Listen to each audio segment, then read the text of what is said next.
Sure shot, baby.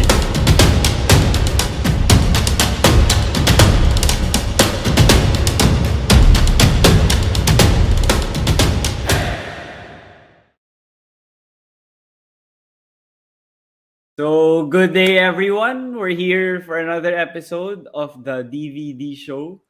So, for today, we have a former Ateneo Blue Eagle and also a former PBA player for numerous teams like San Miguel, Air 21, Coca Cola, Barako Bull, Alaska, San Mig Coffee. A lot of teams that he played for in his UAAP career. And now I'll welcome here to the DVD show Wesley Gonzales. Thank you for joining me here on my podcast. Oh, thank you, Diego, for inviting me. I know you're from LaSalle.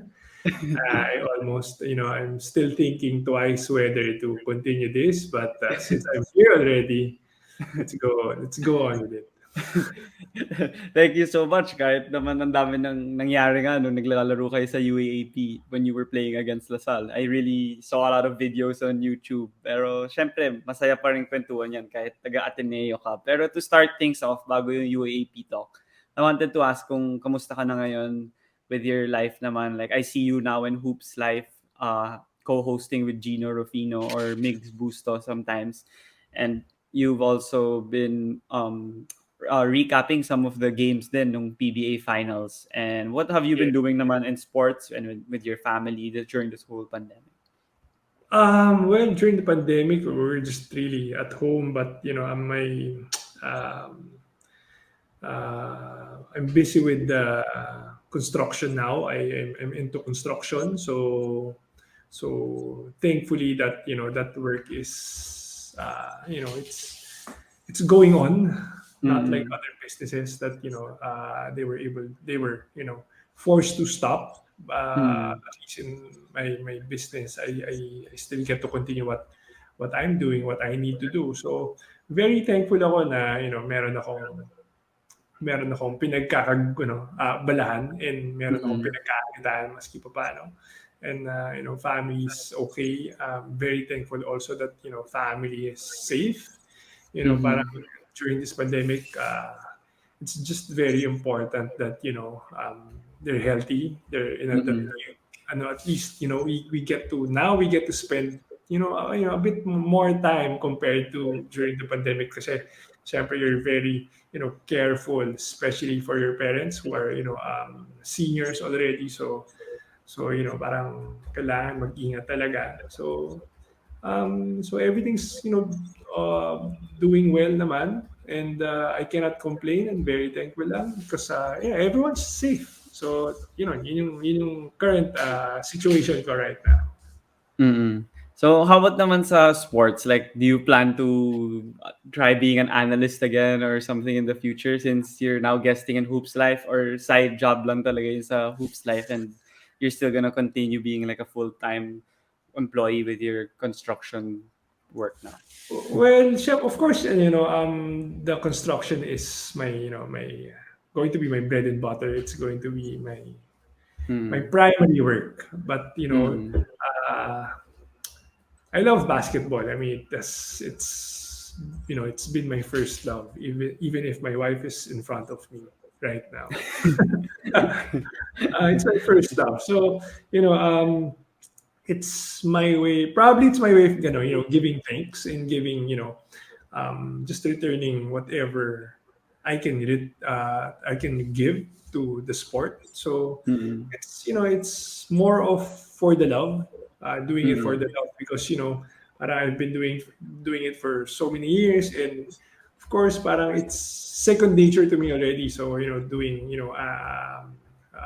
kumbaga, let's say analyzing the games, analyzing the the game of basketball. Uh, medyo kumbaga medyo madali na for me. Mm. Pero kailangan pa rin galingan. Siyempre, you have to learn from, the other guys who are, of course, way better than me. So parang, and also to parang to keep in touch with the sport lang. So that's why I'm doing that. So hopefully I can continue that, and if the time permits, then I can do others also. Mm. Yeah, maganda nga yun na napapakinggan din kita kasi yun nga as a player, syempre iba naman yung mga perspectives ng former players. Like even in the NBA, pretty sure you watch na pag yung former players, yung analyst, meron sila nabibigay na opinion na hindi nabibigay ng tao na hindi naging player in the NBA mismo. So magandang side yun na you're able to explain it from a former player's side of perspective. Pero yung isang part of it na I'm curious since you analyze nga a lot of the games like now especially here in the local shores. And what are your thoughts on like analytics? Like yung game ngayon kasi masyadong nakafocus na sa numbers. Sometimes nga overused na like kunwari there was a time yata sa baseball na yung pitcher na magaling finals tinanggal dahil daw sa analytics hindi siya pwede mag-pitch ng ganito karaming pitches in that game. Pero he was on a roll. So natalo sila nung game na yun and they lost the championship. So yung mga ganun, parang masyado ng, yung iba merong opinion na okay lang na maraming analytics sa focus doon. Yung iba ayaw naman ng analytics masyado. So you as an analyst, what's your take on that? It's a good question, alam mo. Parang, of course, numbers don't lie. I mean, it gives you the whole picture. Parang, syempre, data yan eh. That's empirical data. So, hindi mo pwedeng, kumbaga, yung statistics na binigay sa'yo because of all the data that were gathered. But, Yeah. I think it has to be a mix and match. You can't just rely on the numbers. You can't just rely on those data na since as your example na parang he cannot pitch because of the data, because of the analytics. So syempre, just like in the game of basketball, parang sabihin mo parang you're playing the averages eh. Pero may mga araw na tipong maganda yung feeling ng player eh. Maganda yung pakiramdam mo as a player and you just get that your feel for the game is much better compared to the others. So for me there has to be a balance. Hindi po pwedeng numbers lang, pero hindi rin po pwedeng para-para lang din. So it's a good help. Of course it's a good help. I mean, especially for coaches to dissect the game. Pero you can't just rely on that because I mean, kung numbers lang yung pagbabasihan natin, parang I don't think we should play the sport anymore. You know, diba? Siyempre, iba pa rin yung nadadaan ng iba yung nabibigay ng motivation. Let's say baka previous games baka mamaya may pinagdadaanan lang or maganda yung pep talk ni coach that day, so maganda yung may mga ganong factors eh. For me, those things, I mean, you would experience it inside the locker room. Yeah. So yung saka yung kumbaga kung ano yung how to explain this ba? Parang well, basically ganun, parang hindi mo talaga pwedeng ibigay lahat sa analytics, but it's a big Magandang point nga yun na talagang kailangan ng balance. And yung ibang analysts din kasi magaling in both. Yun yung nag-excel like locally or internationally. Like they know how to strike the balance even if there's no clear-cut proof on how to do it. But then they're able to do it on their own. But then I was curious to ask since you said nga na kailangan nilang balance with numbers. Like in the NBA, kunwari may ginawang achievement si Ja Morant on this game. They're gonna say kunwari he's the first player with 40 points in a road game in July 2020, whatever. Ang daming weird parang factors na nasasabi para kunwari siya yung first player ever na nakagawa nun. Do you think basta statistics you could stick to like the normal ones like points, rebounds, assists, blocks, or okay rin ba sa'yo na like kunwari sa NBA.com now you could see like yung mga effective field goal percentage, usage rate, mga opponent field goal, whatever. Yung mga hindi ko masyadong nagigets din na stats minsan. So ano yung take mo on those, balancing those kinds of stats? Well, as I said, parang parang kumbaga, you cannot rely on that. You can use it to your advantage, but I don't think if it's clouding your judgment, Mm. Kasi ano pa rin yan eh, feel for the game. Even for coaches, it's the feel for the game eh. I Mm. mean, how can you, parang, how it's a matter of motivating your players and like seeing them perform because you've seen them you can yeah, I mean, you've seen them perform during games practices and kung yung pakiramdam mo it's yung gut mo tells you na no this player is doing well or this player is gonna bring out the best in this Mm. game. So for me, yes, sometimes parang especially pag sabi nga yung sabi mo um, during road games, maganda yung Oh, nilalaro niya. yeah. Yes, it's a factor that you can say na parang he's very comfortable playing against not at their arena. I mean, Mm. it goes to show that that kid is, let's say for Jamaran, he's a fighter, but Mm. but you can't just rely on that. You can't just say na parang, basta sa road. Pero pagdating sa home, medyo sablayan. So, Mm. well, you still have to trust your gut. That is, for me, very important. Because not only in basketball, in life in general, because um, marami kang decision making na parang it's gonna go against your logic. Mm. But parang when you trust your gut and say, no, I'll fight for this, and then after a while, it's gonna turn out that it's a good decision. So, Yeah. ganun yung point ko. Yeah. Magandang explanation nga yun na I think based on your track record or your experiences, dun mo rin makukuha yung confidence to trust on yourselves and your decision. Kasi numbers could be just a factor but not the sole factor of your decision. So it's great that you pointed that out. But I wanted to mention nga that you said about decision making. And yung isang curious din ako was, what's your thoughts on yung dati nagkaroon ng PBA kunwari in the middle of the pandemic and then pinipilit nila yung nagkaroon pa ng games sa Yanares tas nagka second wave yata tayo noon or tumaas yung cases tas kinancel. So parang some were saying na pinipilit nyo naman masyado na magkaroon ng games madami tayong ibang problems na nangyayari sa bansa. So bakit nyo pinipilit na mag sports muna like during the pandemic? So it's syempre the decision making of the authorities are there at stake. So ikaw, do you think nga that basketball was great na yun, nagkaroon ng NBA, nagkaroon ng other sports in the midst of the pandemic, kahit maraming nangyayari outside of the court, outside of the arena? Because some people would say on the other hand na you should focus first on other things or other issues on your country before the sports. So many factors. There's so many factors. You have the factor of course, NBA or PBA. It's a business, and Mm. you're paying your players even if they're not playing. So during those times, they still have expenses to take care of, and Mm. for them to offset those expenses, kailangan magkaroon ng laro, di ba? For Mm. you to get sponsors or for you to get viewing, di ba? So Mm.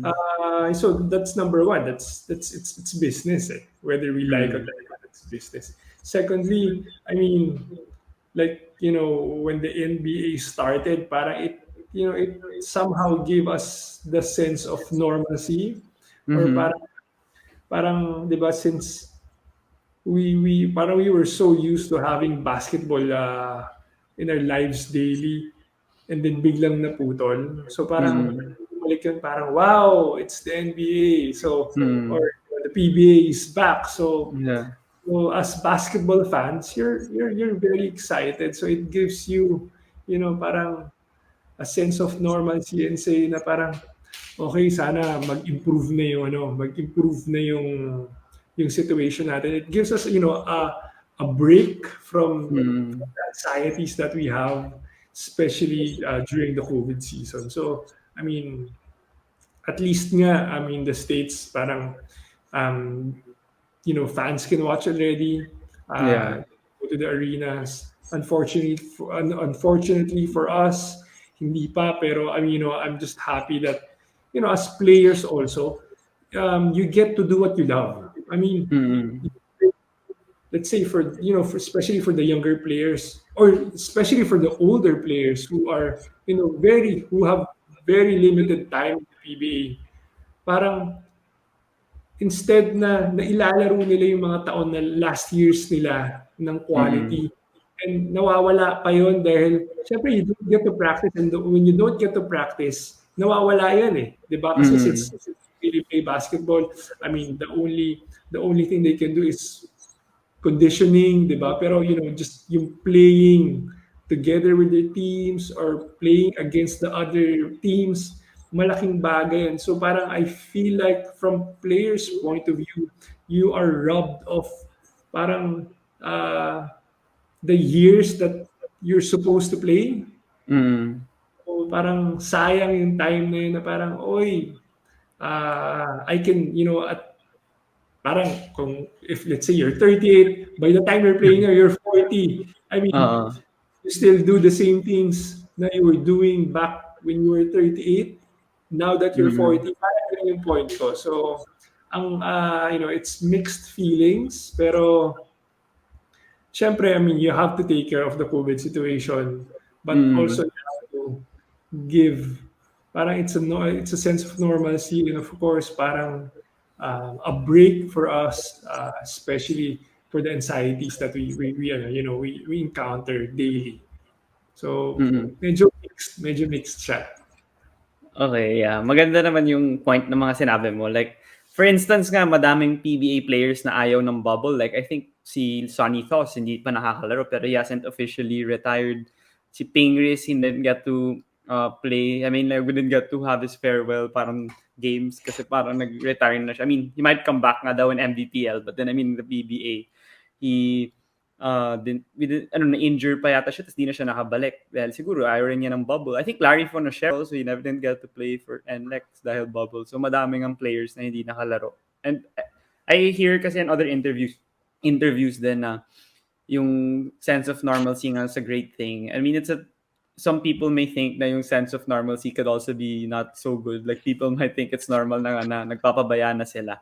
But then I don't think that's the fault of the PBA na kung nagpapabaya yung mga tao. I mean, they gotta have their own discipline with kung binibigyan na namin ikaw ng entertainment sa basketball. So hindi naman ibig sabihin na pwede ka nang umalis every day na walang mask or something. So it's still really up to the people to have their own discipline, even if there's sense of normalcy with the PBA games already. So I guess that's a great point that you raised there. And it, pero here in the pandemic rin, like there's a lot of podcasts, interviews that I mentioned to you that I watch a lot of those during this whole pandemic. Na tuloy-tuloy kong ginagawa, and they go back to the careers of the athletes. So like you played before in the UAP, dun ka talaga sumikat when you were playing for Ateneo. So I'd want to ask nga yung kung paano ka nag-start mag-basketball, and like saan ka lumaki, saan yung childhood mo, like how did you spend your childhood and all those stories that you had. Ah, I grew up in Sampaloc, actually. I was born in Manila. First 10 years of my life was in Santa Cruz. Mm-hmm. And then we transferred, 1990, we transferred from Santa Cruz to Sampaloc. Mm-hmm. During those, I was playing basketball na. And I mean, usually when we play basketball, sa kalye lang naman yan. I never, we never had a covered court Okay, to play yeah. with or to play at. Mm-hmm. So madalas ako kalye, makeshift na basketball court na usually palit pa na bola, hindi pa naman yung malaki nun eh. So that's how I started. Tapos yun nga, sa Sampaloc, ganun din. And I was never the best. Okay. I mean, Mm-hmm. I was siguro one part of my playing days in the streets. Parang ano pa ako nun eh, parang kung tawagin dito, Kalabasa 5. Ayun yung parang, yun yung opposite ng Mythical 5. Since, saka siguro dahil I was parang ang kalaro ko rin noon, puro matatanda. syempre may ibang ka-age ko, pero parang when you start playing na in the streets, hindi mo naman mapipili kung sino yung kalaro mo, di ba? So I mean, kadalasan, mga nandyan lang, mga tambay lang din. Mm-hmm. Ako nag-start maglaro ng basketball. So, um, pagkatapos noon, but I was studying na for Ateneo at that time. I was studying Ateneo at that time. Pero laking kalye ako. So I think I brought that that kind of style of play, or parang that fire in me when I was playing for Ateneo already. So obviously, mahilig ako makipag-away nun. Kasi sa kalye, parang konting ingit, away, konting ganito, away. So, yeah, I brought that, that angst in me, with me, in my college days. Yeah, you mentioned nga na yung style of play was very different pag sa street basketball. I mean, I never really got to experience it to that extent. But then, of course, I hear stories from interviews and from like other people that I've talked to. Pero how do you adjust nga like to the UAAP level? Kasi syempre, iba na yung style of play, like mas organized na doon. And there's that saying na not all the players that are good in organized basketball are necessarily good in street basketball and vice versa. But then for you, yun nga, nag-improve ka naman and naging fit ka sa UAAP basketball and nag-flourish ka sa Ateneo nung college stint mo. And even I think nung high school stint mo rin, successful ka na doon. So how did you do that at a young age na nag-adjust ka to fit into a system, to a different culture like Ateneo? Well, I'm very thankful to my coaches. Siyempre, parang you still have to play within their system. Parang and at the same time, parang maintain that fearless attitude na, I mean, whether you're big or small, you're older, then that's what I picked up in street basketball. Whether you're older than me, you're stronger than me, or I want to win this game. Whether I'm wearing shoes or whether you're wearing shoes, and more often than not, I'm wearing slippers. So parang gano'n, yun yung nadala ko nung and siguro yung adjustment niya, as I said, it's I had good coaches back in high school. I was already being mentored by the brothers of Coach Chot that time. So when they guided us well, my first coach in high school was Coach Billy Reyes, and then there was Mike and June Reyes. So inalagaan talaga kami, and they had a good system, and they prepared us well. So I was able to adjust it naman. Parang kumbaga ituloy mo lang yung kumbaga hindi ka nila as coaches, they never tell you what you cannot do. They just let you play your game, and you let them they let you bring out what you can bring out as a player. So I think that's one big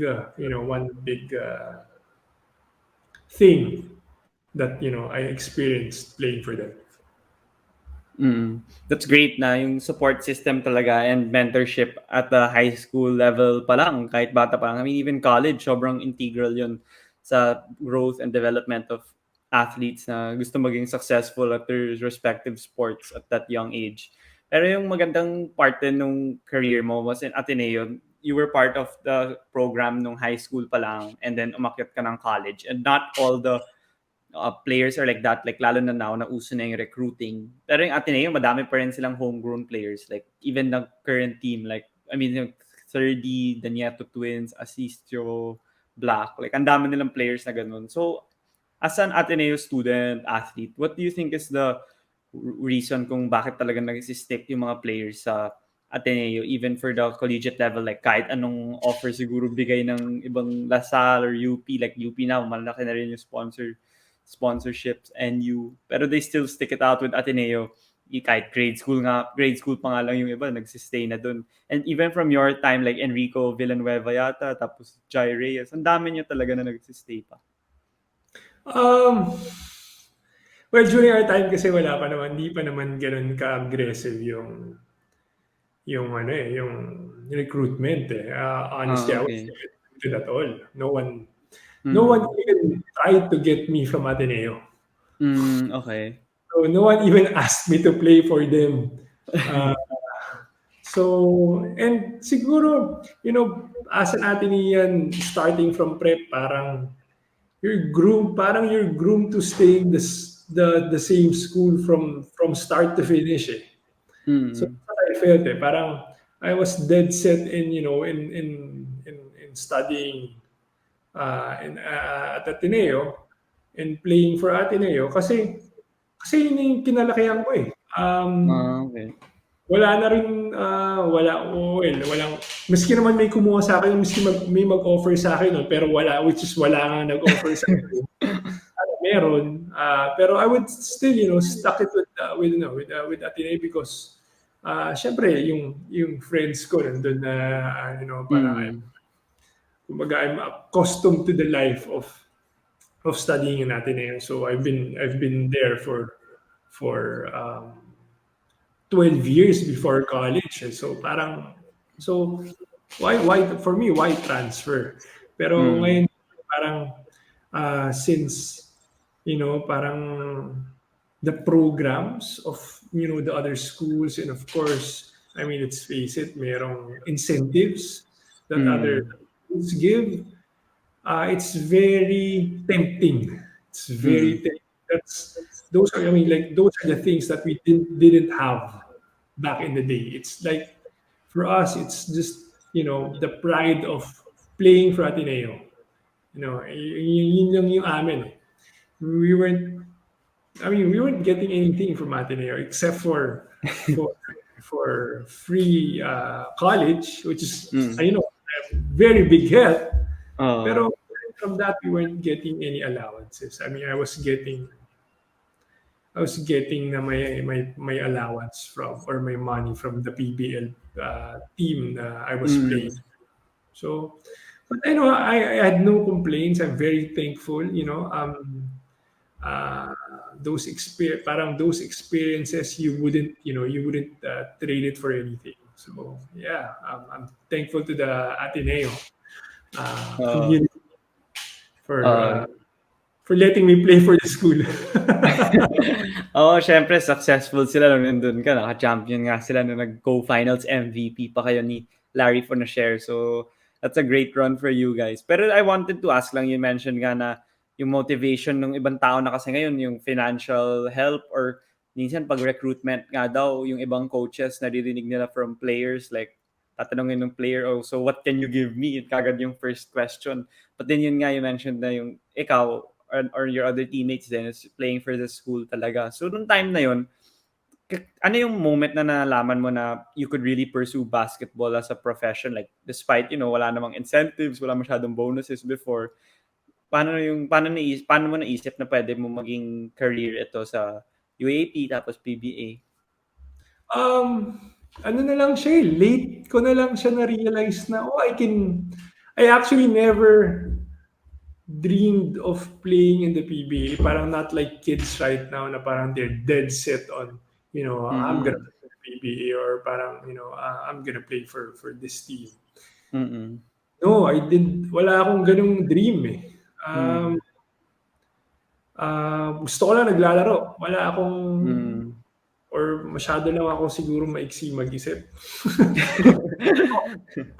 So I was really just enjoying the time that I was playing. So I Mm. was really concentrating on, like, parang okay, after college, I'm gonna join the draft this year. No, parang sa akin lang, I realized it very late stage of my college basketball. Na Meron palang, parang doon pa lang ako na-expose na parang, meron palang, ganito pala sumali ng PBA. So this is how Oo. how did you join the PBA? But Mm. I've been a fan of San Miguel since I was a kid. I've been Oh, watching okay. Samboy Lim, those Mm. Hector Calma days of San Miguel. So, Mm. fan ako ng basketball ng San Miguel. Pero pero never ko nga iniisip kasi parang di ko naman alam kung gaano ako galing eh. Hindi ko naman alam na magaling ako. Gusto ko lang naglalaro ako. Gusto ko lang nananalo kami. Hindi ko naman iniisip na mas magaling ako dito sa teammate ko or mas magaling ako dun sa kalaban ko. Hindi. Ah, Mm. I never thought of that until na parang merong PBA, baka gusto mong sumali o parang, nga, no, parang, and I never thought about, and when I was about to join the PBA, parang my goal lang is to get drafted. Mm. I wasn't even trying to be on top, or parang I wasn't even trying to get the biggest salary. But for me, Mm. syempre parang coming from the college ranks na parang you weren't getting anything. Not like now na parang they have incentives whenever they win, whenever they go to the Final Four. Sa amin walang ganun eh. So Mm. sa amin ang incentive kumbaga manalo lang tayo. Yun yung pinaka-incentive sa amin. So Mm. you know, joining the PBA, entering, I had no expectations at all. Mm. That's a great attitude that you had. I mean, some would say nga na baka you have short-term goals lang. But then it's still great na you were able to achieve all of these kasi na-achieve mo siguro siya step by step and nag-a-add ka lang ng goals. Pag na-achieve mo na, nag-champion na, dadagdagan mo na ng bagong goal. Pero yung vision mo, hindi masyadong malayo. Para ma-achieve mo naman, it's very attainable. So that's great for the audience to also learn from you. But then yung isang magandang point pa is yung Ateneo, you said that the education is great, yung system nila, like yung environment, everything. That's why you stayed Sure dun. about the education is great. Coming from Malasad. Oh, sabi mo eh. sabi rin ng friends ko from Ateneo. Siyempre, pinaniniwalaan ko sila. Yung mga guest ko rin, sabi, sila Aaron Black, great environment din daw, great system sa Ateneo. And then, yeah, my question was gonna be, ano yung mga tinuturo ng Ateneo sa inyo? Like you said, you were groomed nga to stay there until you graduate college. Ano yung mga tinuturo sa inyo na talagang nag-stick sa'yo na ma-apply mo rin sa sports or sa basketball career mo? Aside from being so proud to be an Atenean. Parang we were groomed to, parang Ateneans were groomed to be proud of their school. That well, aside from that, parang of course we were taught to be man for others. I'm sure you've heard that. That's one of the things that Ateneo has been bombarding us, injecting into our systems to be man for others. And for me kasi parang not only not only in school parang in general in life, parang for me coming from a not rich family compared to the others, that's what gave me the motivation, the drive, and say na parang when I was growing up, parang syempre ako nasa Ateneo pero hindi naman kami mayaman, nasa apartment lang kami na maliit na dalawang kwarto. Tapos syempre you go to your school or your classmates' house, 'di ba? And let's say in Valle Verde or Corinthian. So parang ang laki ng bahay nito. So parang tataka ka parang ay iba pala yung buhay nila sa buhay namin. Parang ako nag-commute ako, sila hatid sundo. So I think yun yung natutunan ko to just to fight for it, to to you pave your own way to achieve whatever you need to achieve or you want to achieve. Parang um, if they can do it, I can do it also, and I can do it better.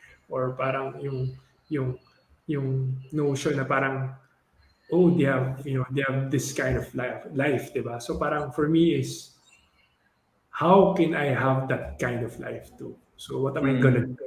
So I mean, I don't know the answers, but Mm. have that I always have that, that notion na kailangan ko parang ano, gusto ko rin tumatin. Excuse the phone ringing. No worries. You can answer it. Yeah. Ano, my wife can answer it. Ah, Just okay, cut. okay. Yeah. Hindi Okay. mo siya marinig sa ano. I'm sure naman you're gonna edit this ba, di ba? Yeah. Or you don't. Do you edit your Sometimes depends pag ano. Pero pag may iba hindi ko na ina-edit. okay. Yeah. Hmm. Anyway, Mm.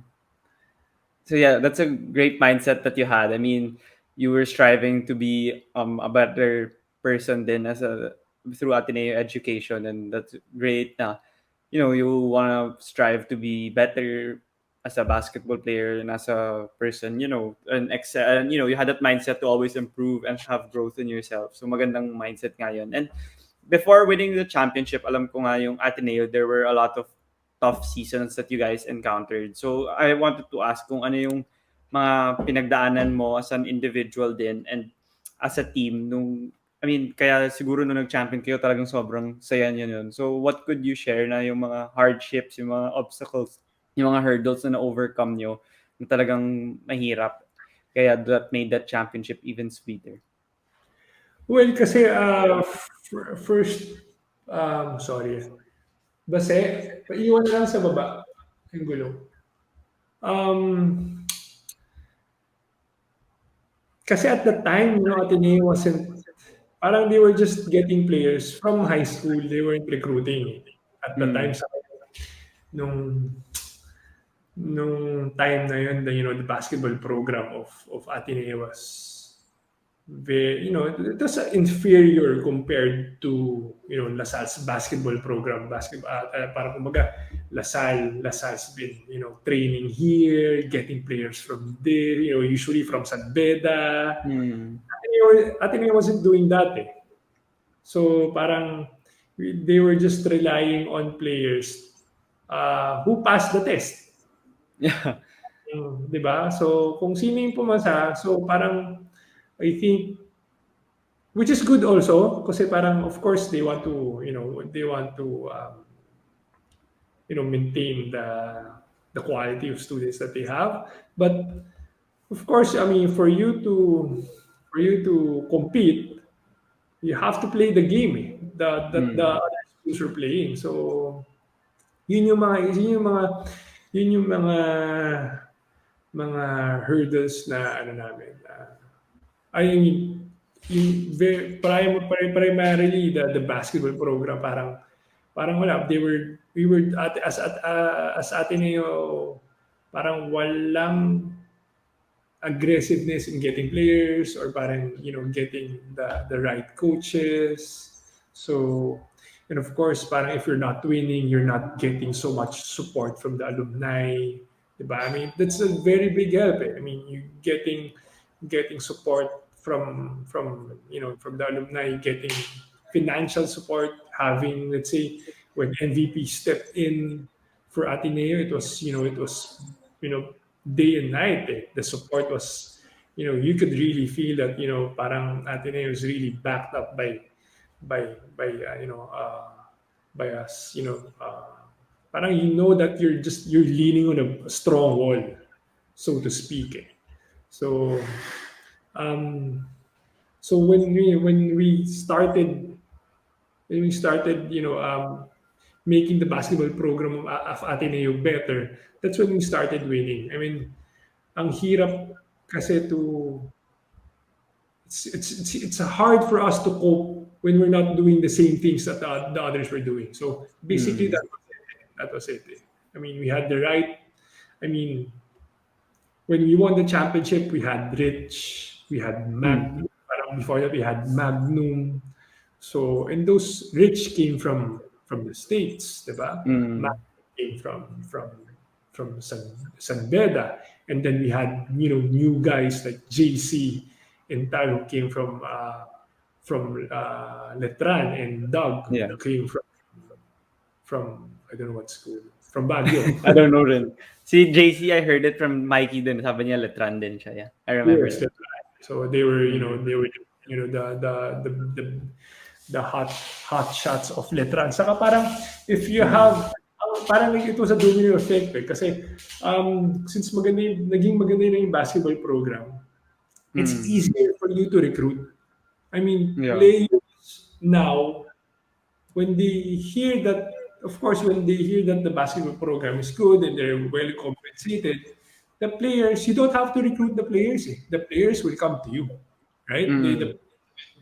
say, I want to play for Ateneo, or let's say I want to play for LaSalle, di ba? So, Mm. ganun yung nangyayari. So, I think the biggest hurdle during that time was the basketball program.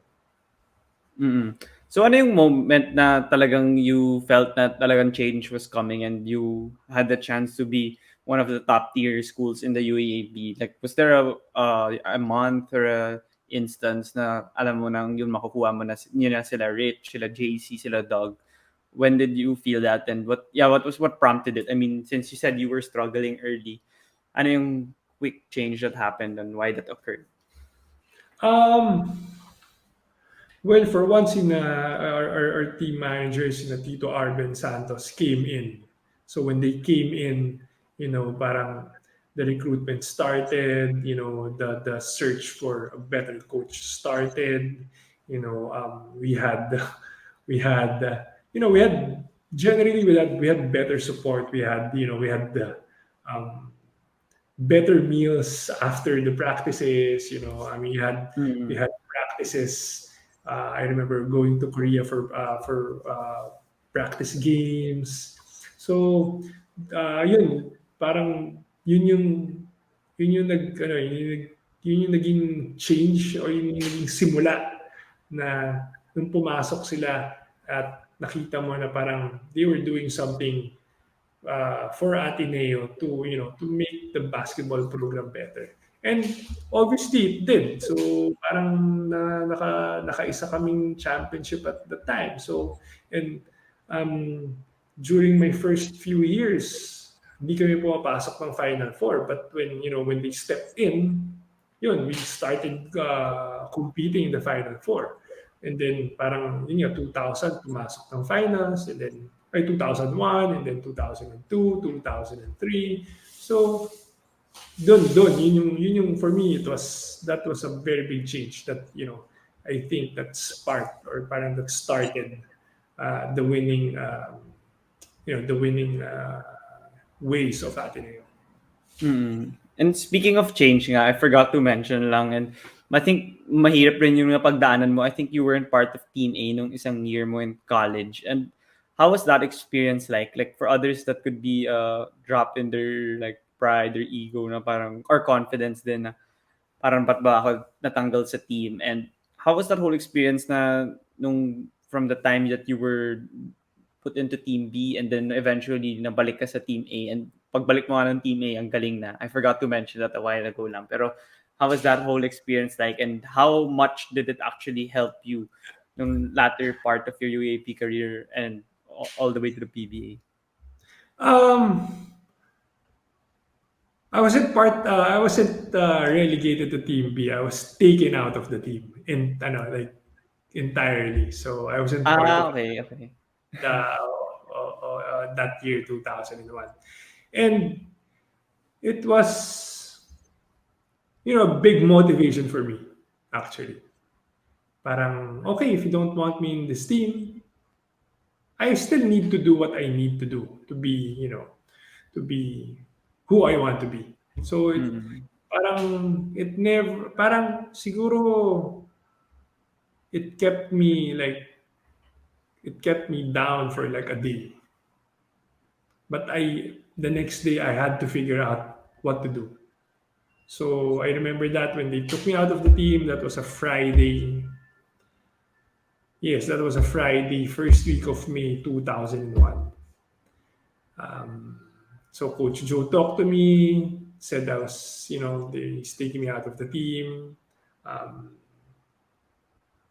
for this, for this reason, and then parang I couldn't believe it because the reason, parang the reason that Coach Joe gave me was because I don't fit in the team. But that was my third year in the team, third year playing for Coach Joe. So parang I couldn't figure out why will you tell me that I don't fit in the team in your third year? So parang kind of parang doesn't make sense to me.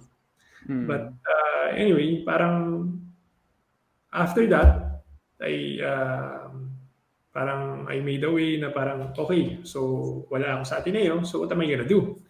So I think, yeah, I contacted Coach Chot, asked Coach Chot if I can, because that's going to be the UAAP season, so that's how many months of not playing basketball, competitive basketball. So I asked Coach Chot, who was the coach for Pop Cola at that time, Mm.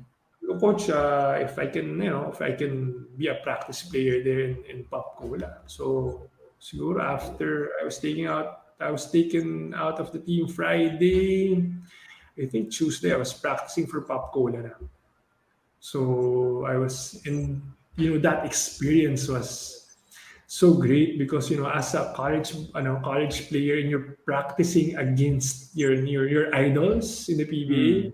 very accomplished players back then. I was practicing against and with sina Coach Johnny Abarientos, Coach Jojo Lastimosa, Nelson Asaitono, Coach Mm. Chon Pochwinho. So just practicing with them and seeing them how they move, how they approach the practice, how how they are as persons. Sobrang great lesson for me. So, parang I had to do something. I had to do something na parang I couldn't just lie down there and say, okay, I'm not gonna pay for 1 year. So it was a good experience for me. Being with them, learning from them, and competing with them. Mm. Where did that mindset naman stem from? Kasi some people nga would dwell on it or malulungkot sila ng ilang buwan, ilang linggo na wala muna silang gagawin dahil hindi sila napasok sa varsity team. Pero ikaw wala pang 1 week or a few days, wala 1 day ka nga lang, sabi mo 1 day ka lang nalungkot and gumawa ka na kaagad ng plan B, plan C in order to still be successful playing basketball. So, meron ka bang mga prior experiences or meron bang mga nagturo sa'yo kung na gano'n mag-isip na yung mindset palaging optimistic lang, positive, gagawa ka ng paraan kahit anong mangyari? Paano ka naging gano'ng kind of person? Um, well, because of my family, my parents didn't study in where I studied. I mean, I was very lucky. I was able to study in a good school like Ateneo.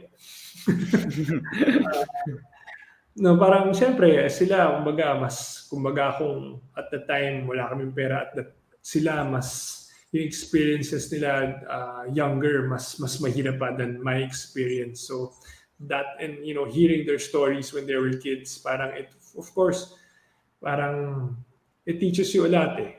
You can get a lot from those, plus my experience as a kid na hindi kami mayaman. Mm. So anong gagawin ko kung wala akong kung hihigaan lang ako dito at sabihin ko, wala eh. I have to I have to find a way. I have to find a way, and it's not a one-time thing na parang I realized, hey, this one I'm gonna do, or parang okay, I'll do this. It's accumulated of all the things eh. Parang yung nakikita mong ibang-iba yung buhay mo dun sa buhay ng mga kaklase mo. Mm. Sa akin, yun, malaking experience yun. Parang, ba't kaya ganun yung buhay nila? Ano ba yung ginagawa nila? So, parang I just, parang from there, parang parang I motivated myself to to be in that shoe someday. So, kaya, ano lang, tuloy-tuloy lang. Just like, right now, parang, tuloy-tuloy lang naman. Even with the COVID situation, parang tuloy-tuloy lang. You cannot stop. You cannot say, I'm sad.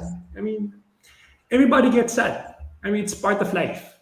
Everybody gets anxious, but you have to find a way to overcome that. And for me, one thing to overcome that is through prayer also. When you pray to God, say, Lord, ikaw na bahala. I mean, I've so much instances na parang wala na akong magagawa eh. Lord, ikaw na bahala. So, that's one, I think that's the biggest thing na parang, just continue and trust God, and continue to believe in yourself, diba? Parang and I think it's one of the gifts of that I really cherish, that we weren't able to, that we were not rich growing up. It taught me a lot eh. I mean, kumbaga, yung mga challenges na yun, yung mga sacrifices na yun, it was, so ito yung parang it's compounded, and parang when you look back and say, kinaya ko. So there's no way for me na hindi kayanin what's ahead of me. Maganda nga matututunan yun ng mga tao na makakanood ng podcast, kasi it's not like where you start, it's how you like continue, how you nurture yourself, how you end, ganun. So it's great way that learn from your career, and sa college ka pa nga lang nito, like wala ka pa nga sa PBA and sa post PBA career. So that's a great sight to see that you already had this mindset, even at the collegiate stage pa lang. Pero yun nga, napanood ka nga ng tao noong 2002 when you won it.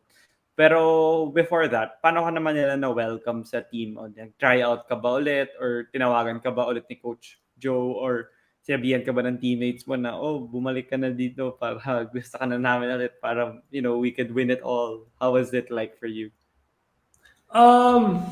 Kasi that was the third year of Coach Joe. That was his final year when because they didn't win the championship against LaSalle that year. So nagpalit ng coach. Yung pumalit naman na coach was si Coach Joel Banal. And then when Coach Joel Banal was installed as the new Ateneo head coach at the time, I was playing naman for the brother of Coach Joel, si Coach Koy. So Coach Koy, parang ang tingin ko sa kanya talaga parang tatay. He guided me well. Even if he was the coach of FEU that time. Kasi si Coach Koy was the coach of FEU, and then he was my tapos noon parang after the UAAP, no one got me for the PBL. And then he found out that I wasn't playing for any PBL team. He called me up. Nagkita yung dad ko. Saka siya. So my dad called me up and said, Nak, may kakausap sa'yo. And then he passed the phone to Coach Koy. Then Coach Koy said, Wes, so of course, tinamusta niya ako. Tapos sabi niya, are you not playing for any team? Sabi ko, Coach, wala eh. Walang kumuha sa akin. Actually, hindi ako pinaglaro ni Ateneo ng PBE. In their PBL team that time, hindi nila ako pinaglaro. So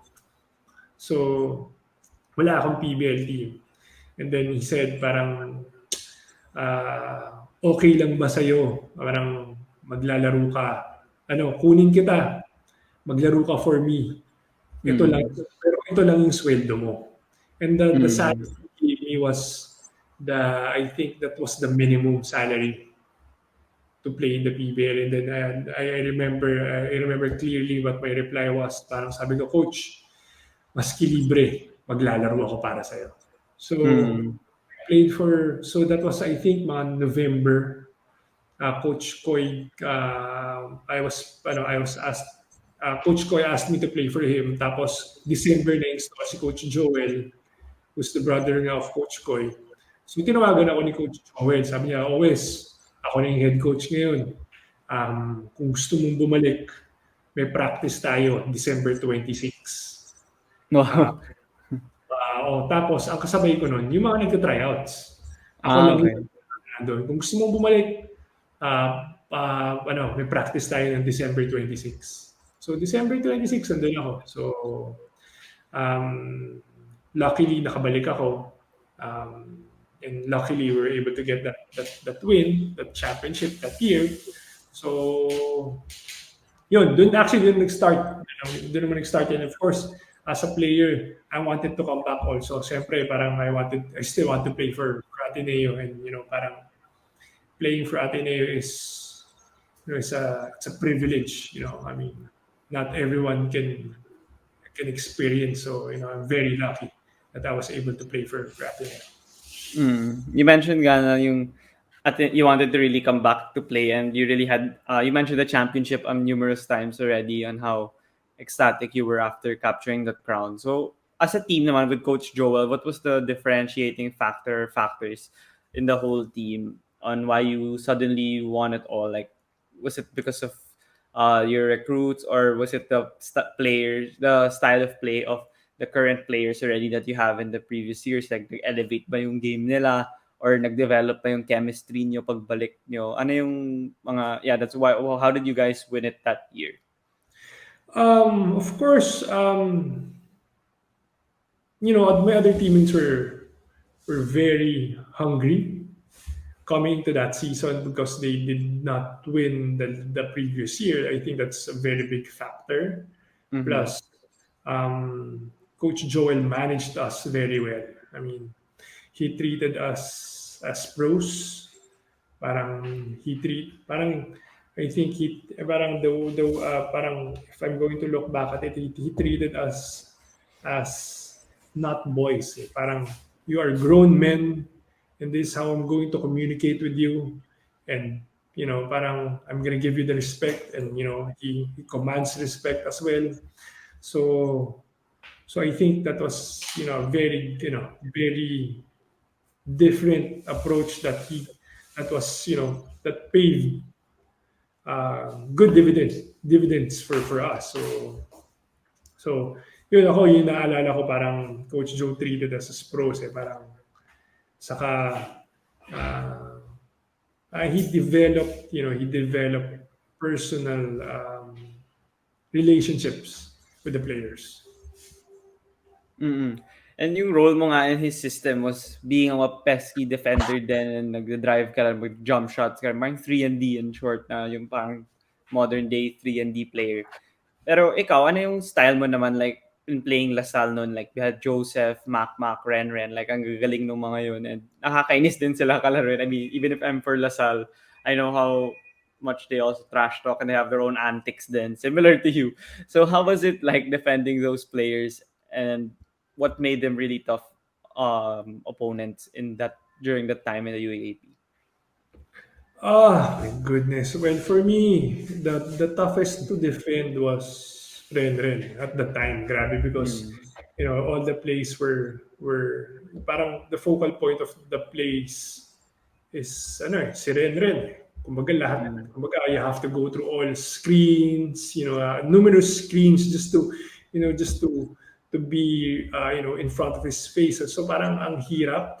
But of course, parang it's the desire to win.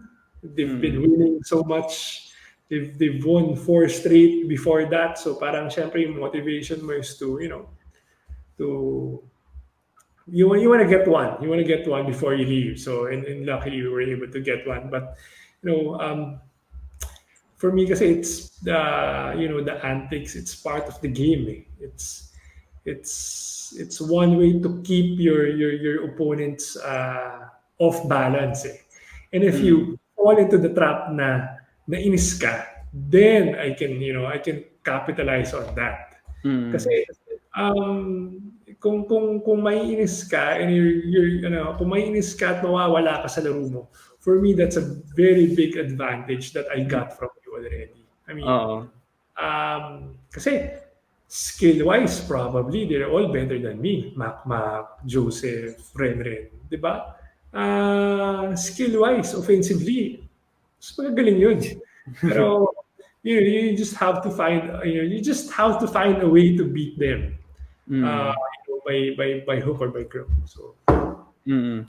So as a player na gano'n yung role, paano mo naman na-balance yung sarili mo na hindi ka pa rin mawawala sa mindset of the game? Ano yung role mo? Ano yung pinapagawa ng coach? Because like some of the players now, they tend to lose focus also on the game. Like I'm for the Boston Celtics kasi, and we have Marcus Smart and Schroeder now, Dennis Schroeder, and they're two players na gano'n na talagang pesky defenders. Parang ikaw na nanggugulo palagi and no tough out every single game, that dive for every loose ball, trash talk any opponent. Pero there are games na may ginagawa silang mali dahil hindi sila masyadong nag-isip ng play na yun. So you as a player, meron ka rin ba mga instances na ganun or talagang nababalance mo rin naman ng maayos yung play mo sa UAP? a lot, actually a lot. Parang there's a thin line between playing with emotions and controlling your emotions. Kasi Mm. parang it's one way to get their goat, but you have to maintain that composure that you're not gonna be swayed to whatever antics the others are playing against you. So Mm. it really happens. I mean, if parang kumbaga kung kung kaya mong gawin yun, you're ready to take that also. Pero Mm. minsan syempre it gets the best of it gets the best of you eh. So it really happens and parang you just have to keep reminding yourself that there's the better goal, not only to get their goal but to get the win. So that's the Mm. more important thing. Pero syempre nangyayari yan, biglang magkakaroon ka ng lapses na or parang madadala ka ng emotions mo na oh my God, shouldn't have done that. Parang mali. So, it happens. What goes around comes around. Meron ka bang advice na mabibigay sa kanila para hindi naman sila magpadala sa mga ganong antics pag sila naman yung ininis, dapat composed pa rin sila? Um, no, you have to know yourself. Eh. You cannot, parang if you're the type of person na parang hindi mo style yung nang trash talk or nang iinis habang naglalaro, then don't do it. Just Mm. focus on the game. Just focus on what you can do and focus on what you do best. Don't try to play their game if it's not your game. But if it's part of your game and you know how to control it, then do it and do it in such a way that you're still on track regarding your game. Not parang kumbaga you have to think of yourself pa rin. Kumbaga Mm. this is my strength. I have to stick with this. Mm. And yeah, after your UAP stint naman, you moved to the PBA and you also had a stint in San Miguel na role player ka din and nag-champion nga kayo noong 2009 yata. Pero before the PBA talk, I wanted to ask also your thoughts on yung mga Ateneo players. Pagdating nila sa PBA, magaling sila na role players. Yung parang dinedevelop kayo sa Ateneo na mag-excel in your role, not necessarily superstars. Like I think meron akong nakitang stat na wala pa yatang ever na nag-MVP sa PBA from Ateneo. I'm not sure if that's true. But then I think, yeah, like si Enrico yata yung nearest na nag-runner-up yata siya nung prime years, peak years niya sa Red Bull. And how do you guys have that mindset na, you fit into a role na kung ito yung bibigay na role ng coach na to sa sistema niya, mag-excel pa rin kayo kahit hindi yun yung siguro primary role na talagang dun kayo mayu-utilize, but then you still fit into it and you give it your best. How do they like mold you to be like that? Well, as a player kasi parang it's either you sink or swim. If Mm. you don't if you don't adapt to whatever the coach is asking you to do, then you sink. So for you to you know to for you to be able to play, for you to have your time in the court, you do whatever that no one else is doing. Okay. For me, my situation, parang I wasn't a I wasn't a defender. I mean, because no one wanted to defend. No one wanted to do the dirty job. Mm. But I want to play. So how Oo. can I play? Through Okay. that. So, Mm. and for me, that was, parang even in especially in the PBA, mas maraming mas magaling, mas maraming mas talented, mas malaki, Mm. mas mabilis. But for you to stay in the league for that X number of years, you have to find that job that no one wants to do. Mm. So whether defending or whether you're the glue guy, you're the motivator inside the locker room, whatever that is that no one is doing, do it for you to Mm. stay. That's what I did.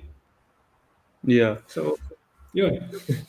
Maganda yun na-share mo like sila Patrick Beverley, Draymond Green, PJ Tucker, ganoon din sila sa sa NBA kaya nag-excel din sila. I have respect also for those players. Like now si Alex Caruso, if you watch the Chicago Bulls, sobrang importante ng role niya. Pero sa stats, hindi naman masyadong impressive yung stats niya. Like I'm pretty sure single digit points lang yata yung average niya. Pero yung trabaho niya, yun yung hindi nagagawa nila Zach LaVine, nila DeMar DeRozan. So that's great that you mentioned that. That's how you were able to that was the secret on how you were able to have a stellar career in the PBA. Pero yun nga, meron pa bang mga ibang dahilan sa tingin mo kung paano tumatagal ang isang player sa PBA? Or was it basically that? Because there are players na talented, immensely talented sa collegiate level or high school level. Pero pagdating nila sa PBA, wala pang 5 years, wala na kagad sila sa liga. So ano yung sa tingin mong dahilan kung bakit yun? You have to innovate. I mean, if you're a scorer in the college ranks, Mhm. sobrang galing mo, ikaw offensively, sobrang galing mo. Pero pagpasok mo sa isang team kasi so much factors eh. Siyempre, pagdating Mhm. mo, you're not the only guy who's gonna be good at offense, di ba? Yeah. You're not gonna be the only guy who's going to shoot and score. Mm. So, of course, the coaches will prefer the older guys, di ba? Mhm. And coaches will prefer the players that they trust more. Yes. So, in the process of earning the trust of your coach, you have to do, the little things and innovate. Okay, as I said, yun nga, parang hahanapin mo kung ano yung mga bagay na walang gustong gumawa. Para na Yeah. magkaroon ka ng opportunity to step in the court. Para pag Mm. nakapasok ka na sa court at ginawa mo tong bagay na to, let's say, walang gustong rebound. Gusto ko rebound. Rebound lang ako ng rebound. So, nagkakaroon ka ng playing time. Mm. And then, with that playing time, pwede mo nang ilabas kung ano yung natural talent, kung ano yung skill na meron ka. So parang medyo i-inject mo na kaya kong shoot sa Mm. labas. So, doon. So, doon ka hanap ng butas. Lagi ka mag-iisip, ano bang butas yung ma-earn ko yung trust ng coach na mananalo kami. Maski, hindi ako yung scorer. Let's say Alex Caruso, di ba? Parang, Mm. he's playing, heavy minutes because Mm. he's complementing all the better offensive guys in Chicago Bulls. Sa Zach LaVine, Yeah. um, let's say, DeRozan. DeRozan, di ba? Yeah. Parang they're really great offensively. And Alex Caruso is not that great offensively compared to those Mm. guys. But still playing well because he complements them. So, Mm. hinahanap niya ano yung pwede saan siya makakatulong. Dun Mm. sa, I'll go back to that point na yun yung kailangan mong, as players, kailangan mong hanapin yun for you to stay. Of course, you have to, that's basic. You have to have, you have a good attitude. And looking back at my PBA career, if papayagan ako ni Lord bumalik, I would probably improve my attitude more in terms of, approaching the game and just staying there, be a glue guy, be a motivator to the younger guys, be an energy guy to the to the team. So yun, maraming bagay na pwede kang basta mahanap mo lang yung butas na pwede kang makapaglaro. Pag nakapaglaro ka na, then that's the time you can inject your own identity as a player. Yeah, that's the right attitude to have as a role player, especially in the league. Continues to evolve and change every now and then. But then you mentioned nga na you find a hole to contribute yung weakness ng team or yung role na wala pang players masyado na gumagawa nun. Pero ikaw nga, you moved to a plethora of teams over the course of your career. So nung career mo ba, meron ka bang mga teams or certain rosters or lineups na nahirapan ka mag-fit in? Kasi syempre, paiba-iba ka ng team. So yung role mo, hindi ko sure kung pare-pareho din.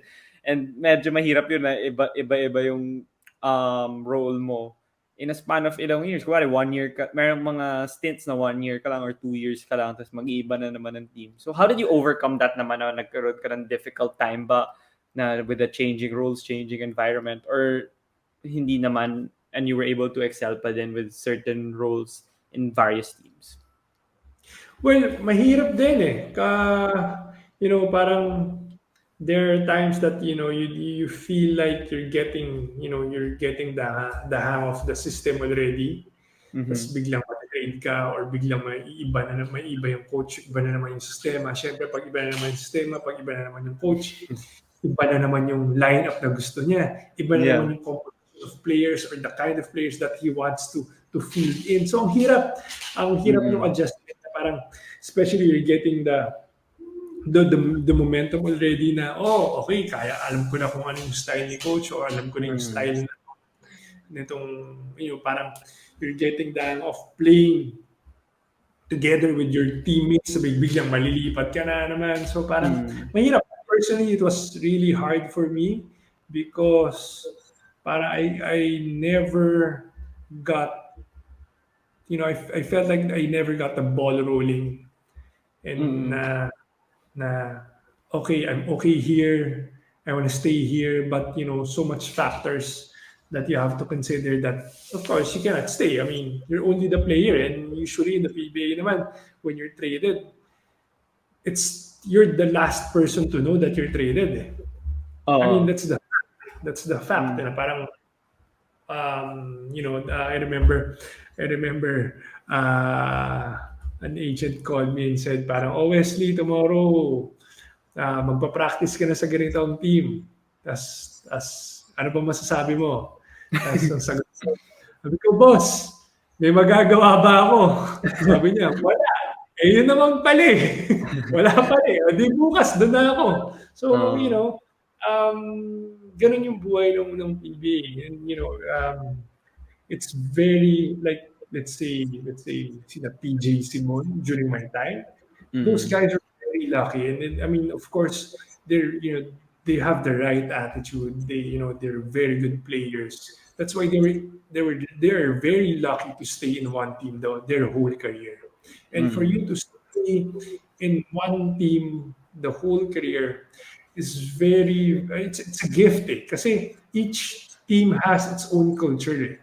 Diba? When you're a that culture already, and then you have to transfer to another team that has a different culture, a different system. So it's another adjustment period for you. It's not like a switch that you can turn on and off and say, okay, I'm go. But as a player, that's your job. Eh.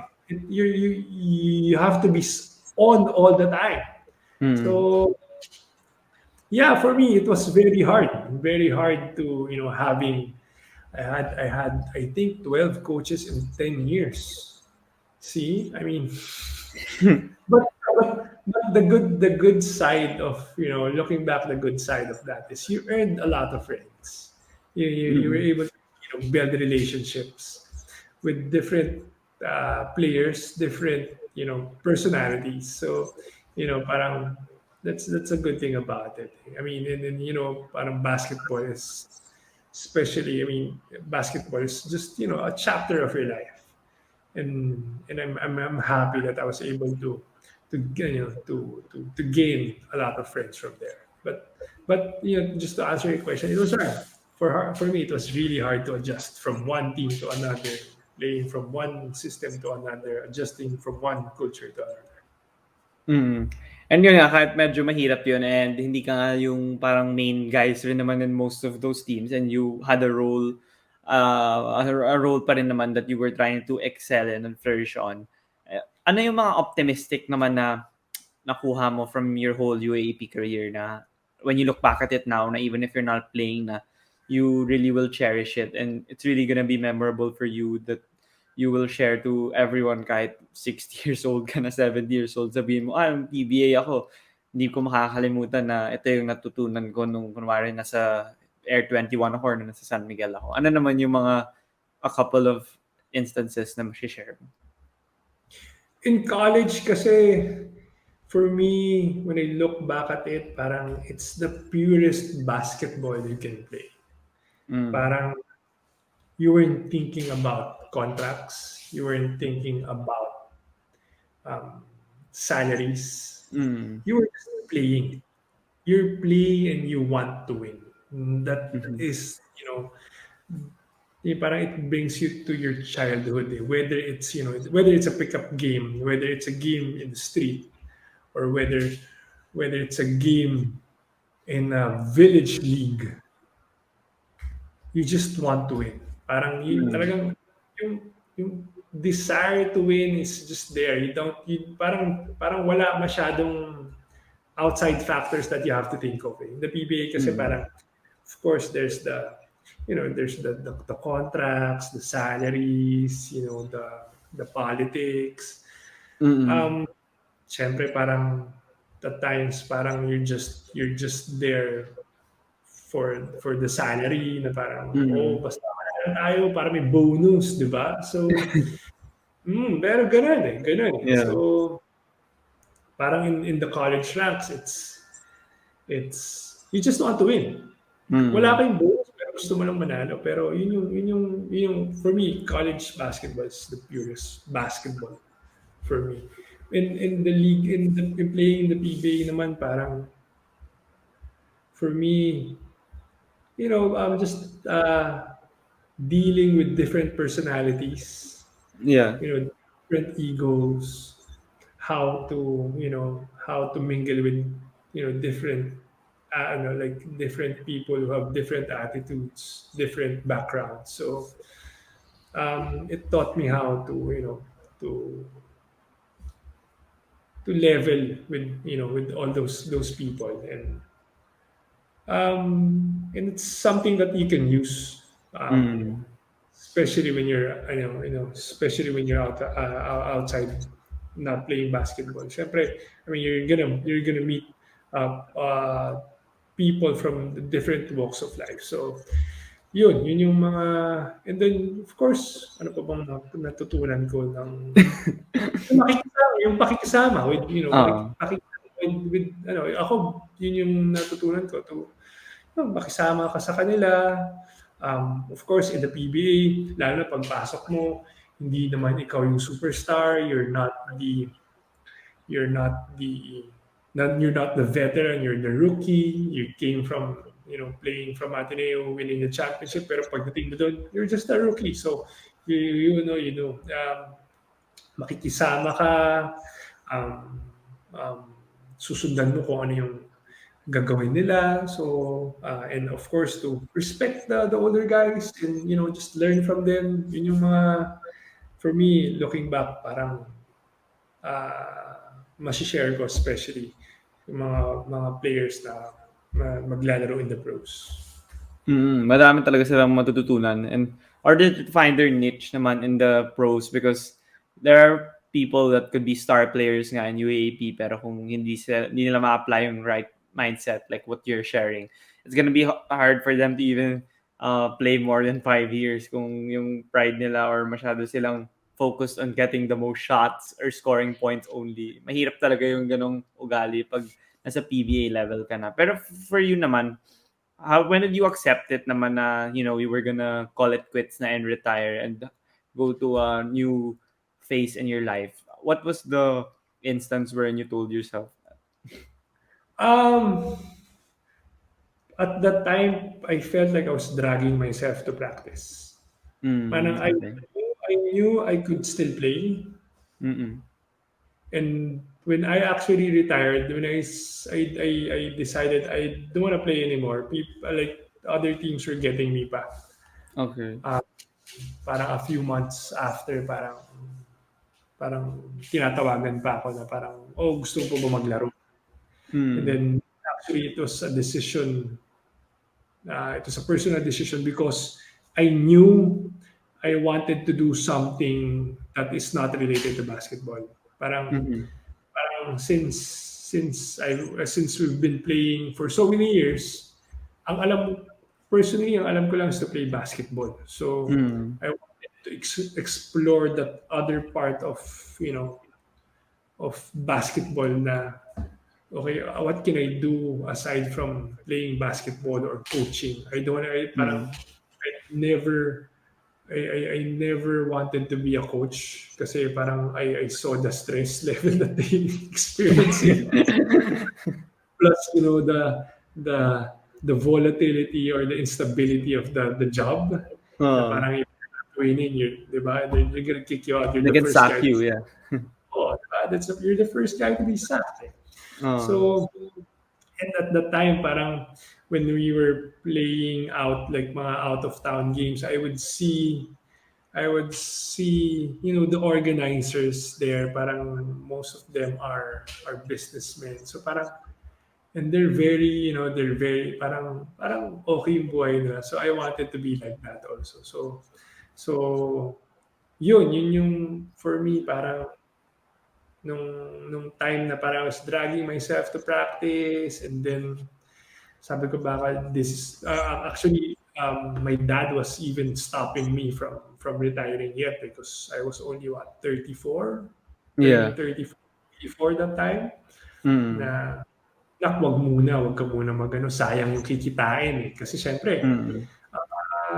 basketball is I mean to put it bluntly it's easy money compared to like working eh.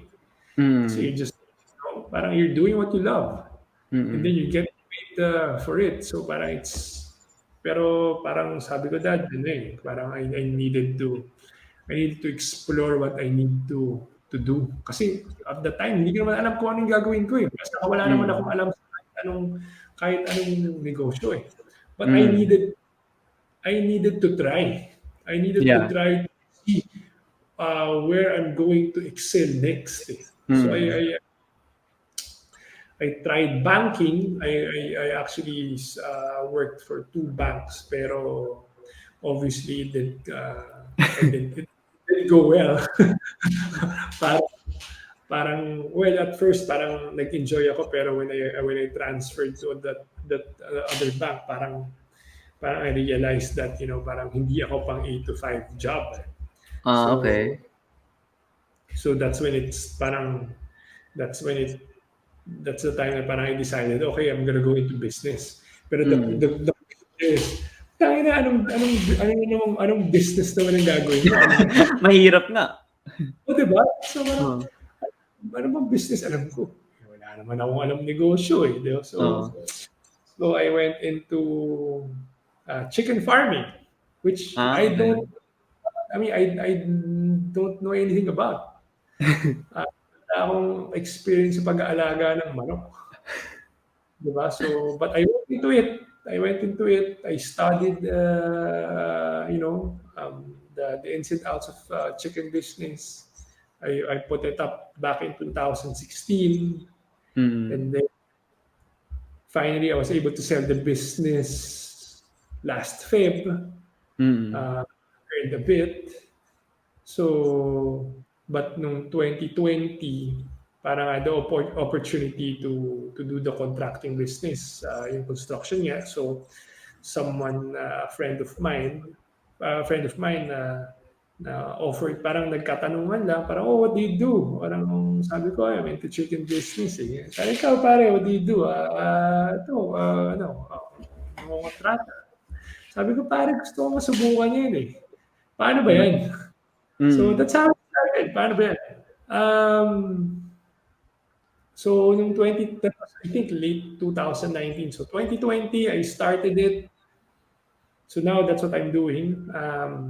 But before that, I had a previous experience with construction because I was the one who put up the chicken farm. Ako lang yung project manager. Yung nagtayo rin kami ng bahay ng wife ko. Nung kinasal kami lang din nagtayo. So para I had a bit of experience from construction. So uh, officially, I made it into a business. So hopefully tuloy-tuloy.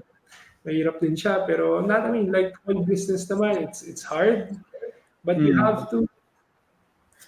just have to fight it out eh. Parang you just don't give up eh. Parang of course there are ups and downs. There are, super stressful days that, parang oh my God, Lord.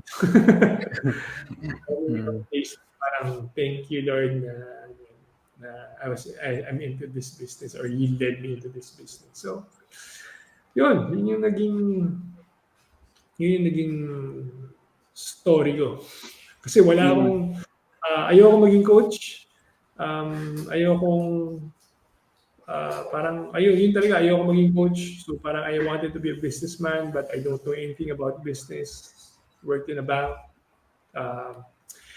Worked my way to whatever I'm doing now. Of course, a lot of mistakes, a lot of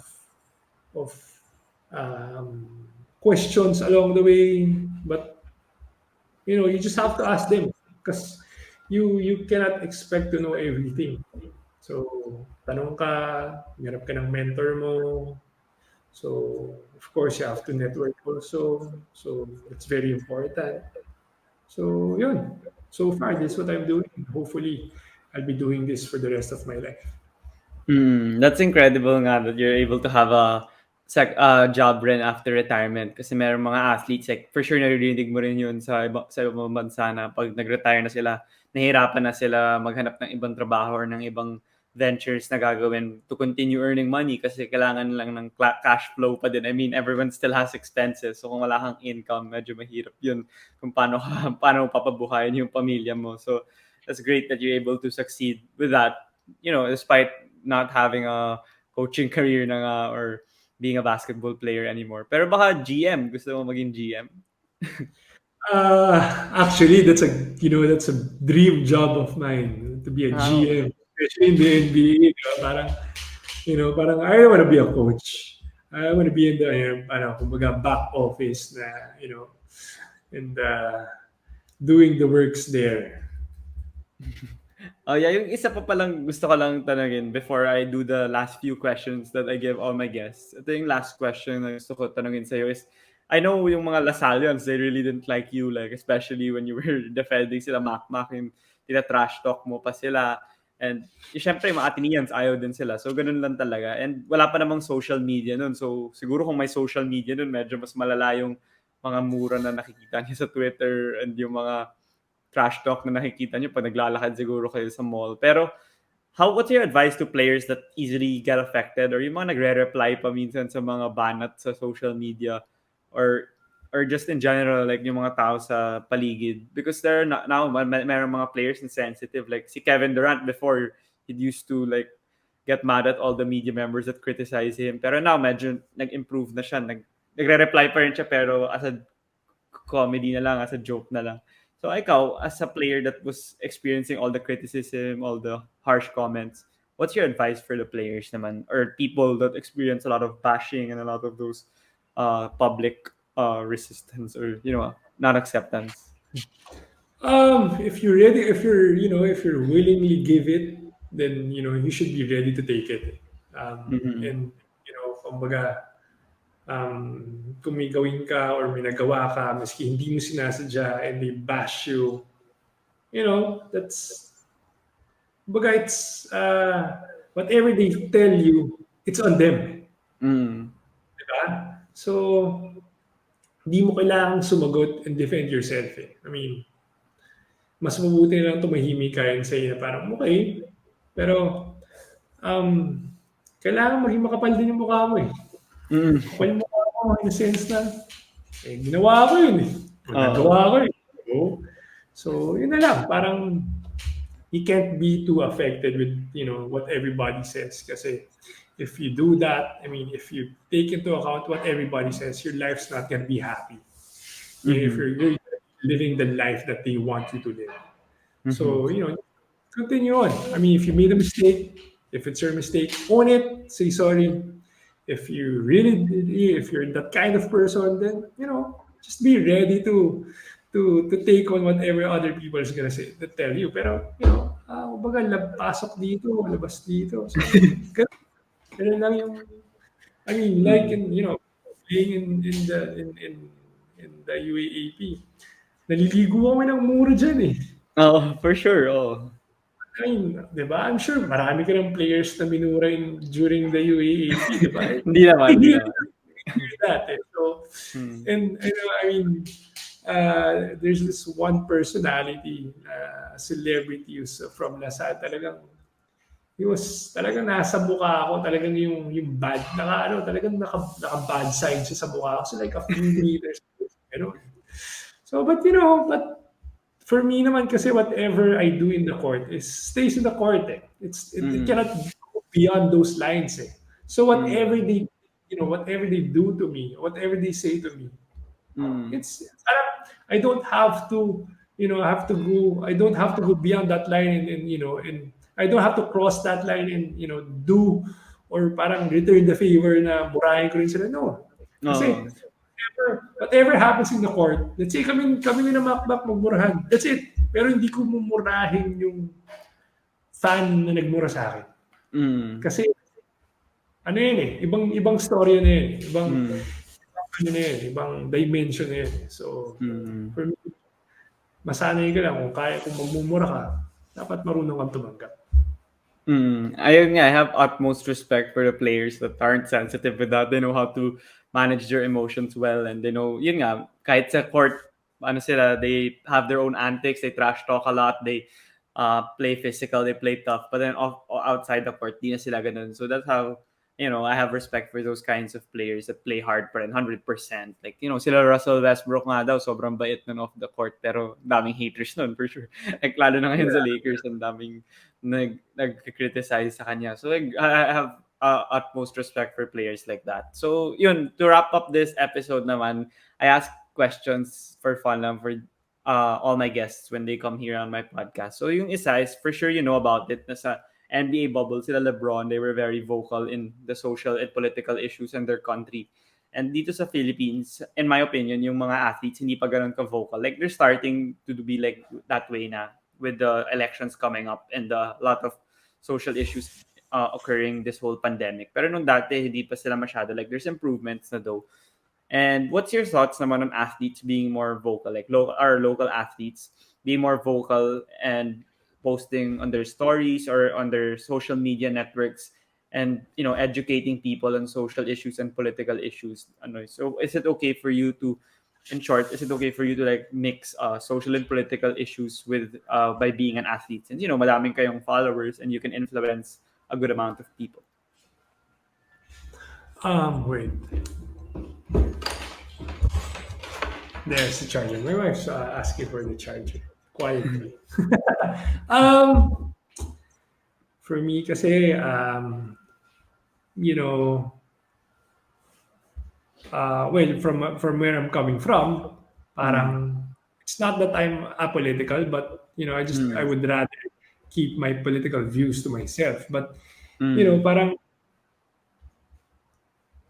it's parang I cannot say it's bad na parang they tell their political views, because that's what they believe in, and they believe Yeah. that with all their heart. And you have to respect whatever they believe in, because we have, each of us has our own beliefs, and if they're really passionate about that, and then if they feel like it's gonna do good, then so be it. I mean, LeBron's using that avenue to affect change, diba? For, let's say, Black Lives Matter. Let's say the Philippines, parang go vote for this or go vote for that, diba? I have nothing against that, and it's good that they're putting out their political views, as long as it's not hurting anyone, as long as it's supporting their cause, as long as they're supporting the politician that they want to endorse, because they know and feel that it's gonna change and it's gonna bring good change to our country, then so be it. Pero wag lang yung siguro yung tipong it's gonna have a negative effect for others. So ako, I have no complaints regarding that. And that's really great. Like I like the initiative that they have. But then meron din naman akong mga like choice nila, kumare Kawhi nila. Meron mga iba players that they don't really say anything about it, like Kawhi, Jokic, Giannis. But they don't really say a lot of things with the social and political issues. Like even in their own country, like they don't even have social media. Sila Jokic, Kawhi, they don't even have yata social media. So it's really up to the person. Like they shouldn't be judged if they don't wanna express their views. But then the ones that express, sana lang nga na educated din sila. Like here in the Philippines, it's easy for others to believe fake news. I believe like kunwari mag-share, sikat kang athlete, tapos share mo to, tapos kunwari about a candidate or about an issue, tapos mali pala, di maniniwala na yung lahat sa'yo. Mas mahirap pa yun. So yun lang yung opinion ko when it comes to that. So yung next question naman is, if you have the opportunity to have dinner with 5 people, dead or alive, sino dadalhin mo sa dinner? Dead or alive? Of course, Michael Jordan. Yeah, of course. Oh my God, I want to see Kobe again. So number 2, Kobe, Jordan. I've answered this question. Who were the others? They're not parang the others weren't basketball players. Yeah, kahit sino lang. Yeah.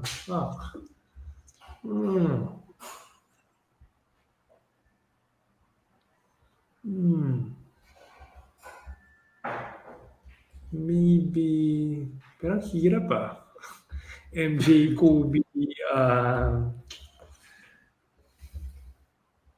sino ba?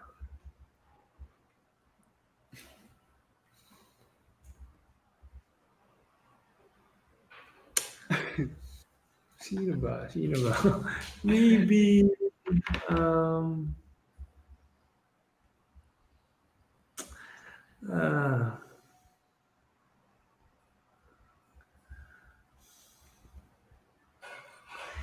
you have to answer. You have to ask me this question again. Sino nga ba? Shoot. Well, top of mind, those two. Because obviously I'm a basketball guy. Hirap naman maybe. Maybe I wanna talk to Ferdinand Marcos and Ninoy at the same time. I think that's gonna be interesting.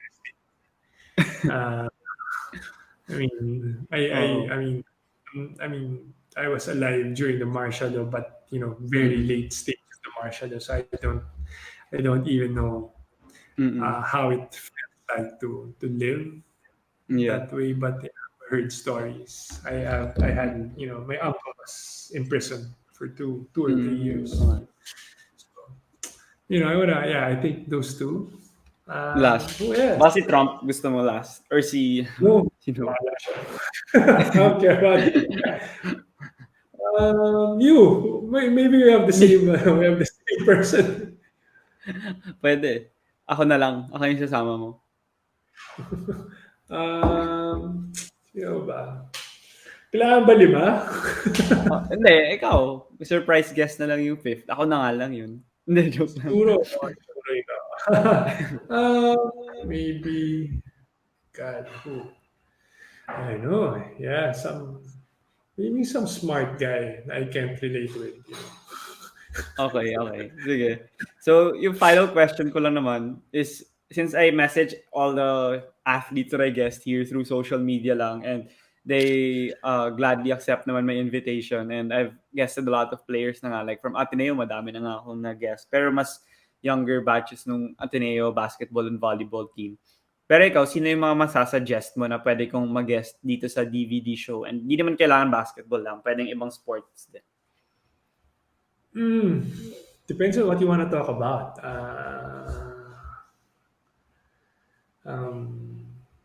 Yeah, depends on like what your topic is. I mean, if your topic is about persistence, I don't know. Um,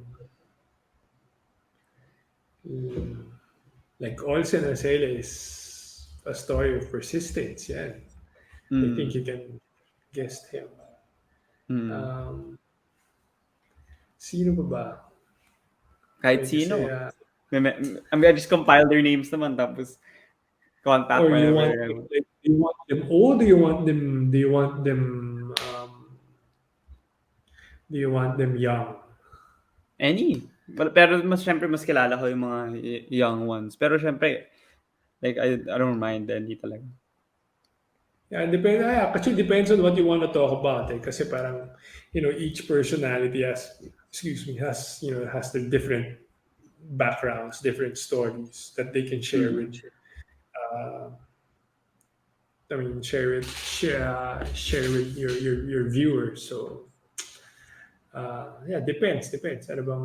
Ano bang hinahanap mo? Parang hindi you want them to be motivated, or parang gusto mo lang walang nakakatawa lang, or Yung may mga stories na matututunan, ma-apply like in other aspects din, like hindi lang sa sports, mga ganun. Ganun yung mga stories ng iba kong guests din. Oh yeah, yun. All sense. For me, a story of persistence. He's not the best player during high school, college, and PBA days, but he played for the PBA for 17, 18 years. Yeah. So yeah, I think that's one good story to hear. During my time, sino ba yung mga... Maybe you can invite Enrico also. He has a different struggles as well.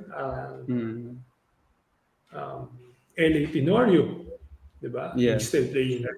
So, and those people I can, parang, humble beginnings na parang they were able to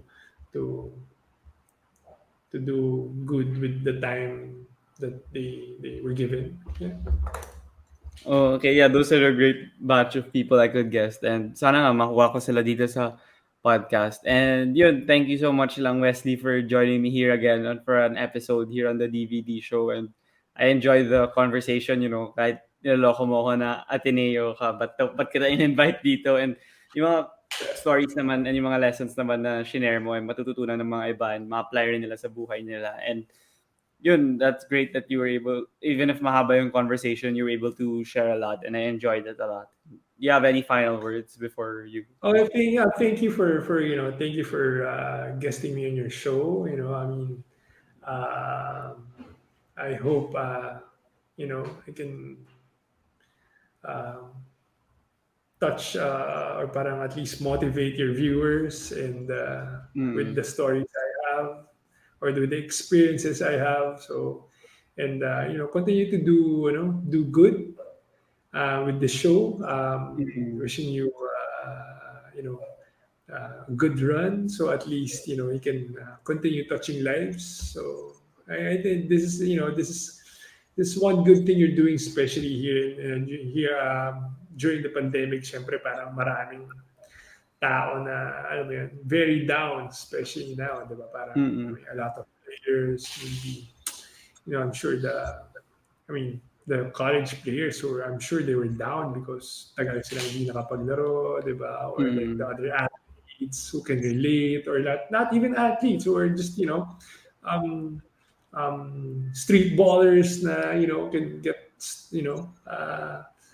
mga basketballist life dyan. So, sana, so I'm thanking you, and I hope you continue to, do well in whatever you're going to do, Diego. Yeah, thank you so much again, Wesley. And before you go, is it okay if we take a picture? Yeah, sure, no problem. Okay. Sige, I'll take it from here. Fine. One. Sige. 1, 2, 3. Okay, thank you so much again, Wesley, for joining me, and stay safe out there.